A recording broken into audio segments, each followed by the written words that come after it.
বিসমিল্লাহির রহমানির রহিম। নাহমাদুহু ওয়া নুসাল্লি আলা রাসূলিল কারীম। মাননীয় প্রধানমন্ত্রী, বিরোধী দলীয় নেতা এবং অন্যান্য মাননীয় সংসদ সদস্যবৃন্দ, আসসালামু আলাইকুম রহমতুল্লাহ। আমি মাননীয় প্রধানমন্ত্রীকে ধন্যবাদ জানাতে চাই।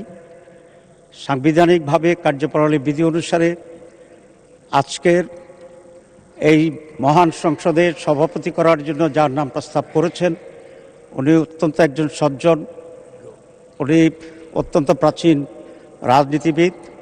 উনি যে দলই করুন না কেন, আমি মনে করি দেশের সকল মানুষের ওনার প্রতি আস্থা এবং শ্রদ্ধা আছে। মাননীয় প্রধানমন্ত্রীর এই প্রস্তাবকে আমরা বিরোধী দলের পক্ষ থেকে পূর্ণ সমর্থন জানাচ্ছি। তবে এটা আরও খুব ভালো হতো যদি মাননীয় প্রধানমন্ত্রী বা তার প্রতিনিধি এই বিষয়ে বিরোধী দলের সাথে একটু আলোচনা করতেন। আমরা অবশ্যই তখনও এটাকে গ্রহণ করতাম অত্যন্ত আনন্দের চিত্তে। তো আমি আশা করি আগামীতে এই ধরনের যে সমস্ত বিষয় আসবে আলোচনা করা সম্ভব। তো সরকারি দল বিরোধী দলের সাথে আলোচনা করলে পূর্বান্নেই এটার পরিবেশটি আরও উন্নত হয়।